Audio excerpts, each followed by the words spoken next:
안녕하세요, 밀떡튜브입니다. 오늘은 한국 대 베트남 군사력 비교를 주제로 한 영상입니다. 단순히 전력만 비교를 하는 것이니 재미로만 봐주시길 바랍니다. 사실 코로나19 이전까지만 해도 베트남은 대표적인 친한 국가로 알려졌습니다. 특히 박항서 감독님이 지휘를 맡으신 베트남 축구 국가대표팀이 1년도 채 안 되어 동남아 최강으로 군림하며 양국의 우호 관계도 더욱 깊어지는 줄 알았습니다. 그러나 2020년 1월부터 한국의 코로나19가 확산되자 베트남의 실체가 드러났습니다.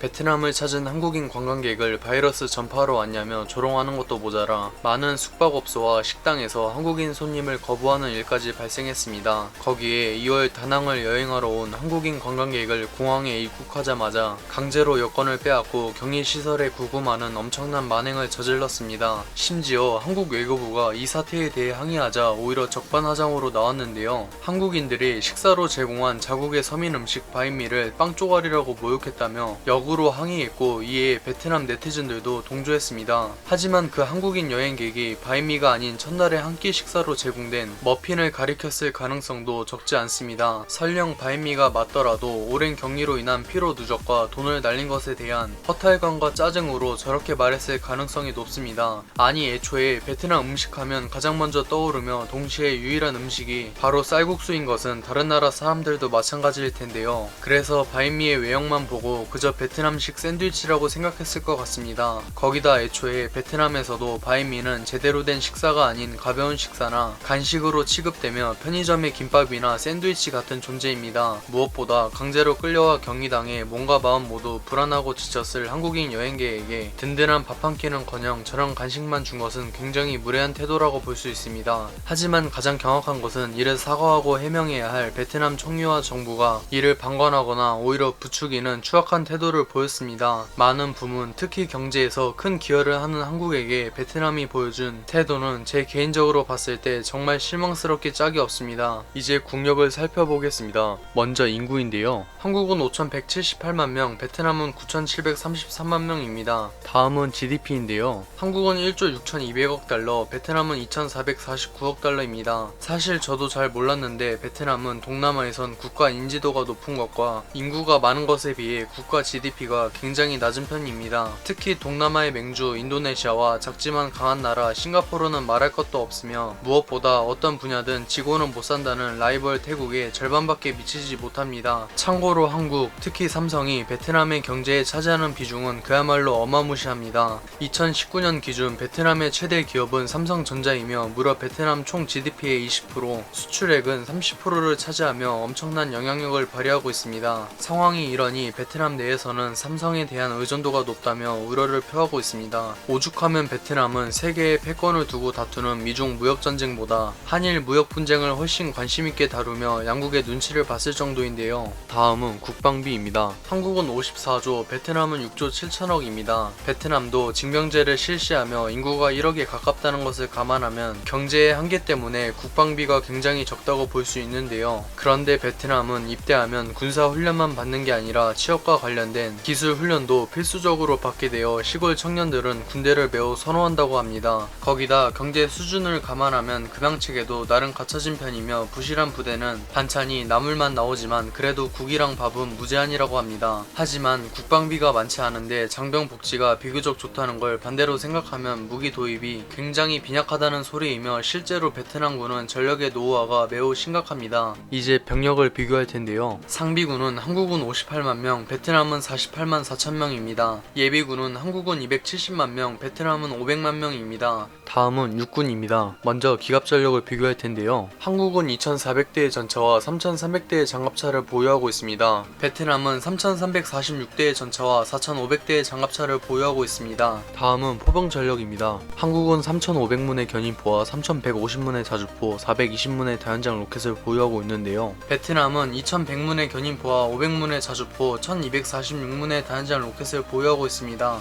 육군은 한국의 압도적인 우위입니다. 기갑 전력은 비교가 무의미할 정도로 한국의 우위입니다. 현존 전차 중 4위 안에 드는 K2 흑표를 포함해 3.5세대 전차를 1,600대 이상 보유한 한국에 비해 베트남은 작년에 도입한 3세대 T-90S 96대를 제외하면 전부 2세대 이하 전차들 뿐입니다. 확실히 물량에서는 베트남이 좀 더 앞서지만 질적인 면에서 극소수를 제외하곤 절망적으로 차이가 심합니다. 특히 베트남 기갑 전력의 다수를 차지하는 것은 베트남 전쟁 때 러시아에게 기여받아 40년 넘게 운용되고 있는 T-55, 30년 전인 걸프전 때 M1 에이브람스에게 일방적으로 학살당한 T-72가 주요 전력입니다. 그나마 내세울 만한 T-90도 3.5세대인 후기형이 아닌 초기형에 속하는 3세대이며 이마저 러시아가 다운그레이드형을 수출했는데요. 이렇게 되면 세계 정상급인 K2와 그에 버금가는 K1A2와 K1E1에게 일방적으로 학살당할 가능성이 매우 높습니다. 포병 전력도 베트남의 압도적인 열세입니다. 일단 물량에서도 크게 밀릴 뿐더러 성능은 그야말로 천지차이입니다. 당장 베트남이 보유한 자주포 중 그나마 최신형에 속하는 게 1968년에 개발한 2S3 아카치아입니다. 상황이 이러니 당연히 한국이 보유한 정상급 자주포 K9, K55A1과 비교가 불가능합니다. 그나마 다연장 로켓은 베트남이 한국보다 무려 3배 가까이 많아 우위라고 생각하실 수 있는데요. 그러나 베트남이 보유한 다연장 로켓은 전부 BM14와 BM21인데 한국의 M270 천무와 비교하면 외형부터 초라해 보이며 화력과 명중률 또한 열세입니다. 종합적으로 육군은 모든 면에서 한국의 우위입니다. 베트남의 근본적인 약점은 대부분 무기의 노후화가 매우 심각해 거의 북한 못지않은 박물관 집합소라고 해도 과언이 아닙니다. 다음은 공군인데요. 먼저 전술기입니다. 한국은 362대, 베트남은 47대입니다. 다음은 공격기입니다. 한국은 60대, 베트남은 28대입니다. 이제 조기경보기와 공중급유기입니다. 한국은 각각 4대, 베트남은 보유하지 않습니다. 공군은 솔직히 비교가 민망합니다. 우선 전술기 전력은 한국의 우위입니다. 전술기에서 한국은 4세대 KF-16 167대와 4.5세대 F-15K 59대, 5세대 F-35를 16대 보유 중인데요. 반면 베트남은 4세대 수호이 27 12대와 수호이 30 35대를 보유하고 있습니다. 물량에선 베트남이 압도적으로 열세이며 성능에서도 KF-16과 F-15K에게 사실상 열세로 봐야 합니다. 둘의 후속 기체이자 4.5세대 최강급인 수호이 35면 몰라도 KF-16에게는 잘 쳐줘도 되등 F-15K에게는 열세가 확실합니다. 그마저 러시아제 원본 스펙이 아닌 수출용 다운그레이드형이라 사실상 모든 면에서 열세이며 굳이 F-35가 나설 필요도 없을 것 같습니다. 지원기 전력도 베트남은 보유하지 않으며 현재로선 도입할 예산도 없습니다. 종합적으로 공군은 한국의 우위가 확실합니다. 마지막은 해군입니다. 먼저 3000톤급 이상 수상함입니다. 한국은 21척, 베트남은 10척입니다. 다음은 잠수함입니다. 한국은 18척, 베트남은 6척입니다. 마지막은 상륙함입니다. 한국은 10척, 베트남은 보유하지 않습니다. 해군은 한국의 압도적인 우위이지만 결코 방심할 수 없는 부분이 있습니다. 우선 수상함 전력은 한국의 압승입니다. 한국은 함대 방공이 가능한 1만 톤의 이지스함 3척을 포함해 대부분 함정들이 개함 방공이 가능합니다. 반면 베트남은 개함 방공이 가능한 2000톤의 시그마급 4척과 게파르트급 4척을 보유하고 있습니다. 그런데 특이한 점은 네덜란드에서 도입한 시그마급인데 개함 방공도 거의 불가능해 초기함에 가까운 스펙인데 척당 2800억에 도입했습니다. 참고로 라이벌 태국은 한국의 대구급을 기반으로 한 푸미폰 아둔야대급을 도입했는데 스펙이 거의 준 이지스함에 가까운 것에 반해 척당 2600억 가량에 불과합니다. 베트남은 유로 환율도 높은데 왜 굳이 네덜란드에서 도입했는지 모르겠습니다. 하지만 잠수함 전력은 한국의 우위이지만 방심할 수 없습니다. 현재 베트남은 4000톤의 대형 잠수함 최신형 킬러급 6척을 도입해 운용하고 있어 아직 대잠 전력이 취약한 한국 해군에게 큰 위협으로 다가올 수 있습니다. 그나마 다행인 점은 러시아에서는 무기를 수출할 때 인도와 중국을 제외하면 기술 도난 방지를 위해 몇몇 예외를 제외하고 무조건 다운그레이드를 실시합니다. 따라서 베트남의 킬러급은 원본과 비교했을 때 성능이 현저히 떨어져 한국 해군에게 예상보다 위협이 되지 못할 가능성이 높습니다. 해군 역시 잠수함 전력을 조심하면 한국의 압도적인 우위입니다. 종합적으로는 한국의 압도적인 우위이며 시간이 지날수록 이 격차는 훨씬 더 벌어질 것입니다. 영상이 유익하셨다면 구독과 좋아요 한 번씩 부탁드릴게요.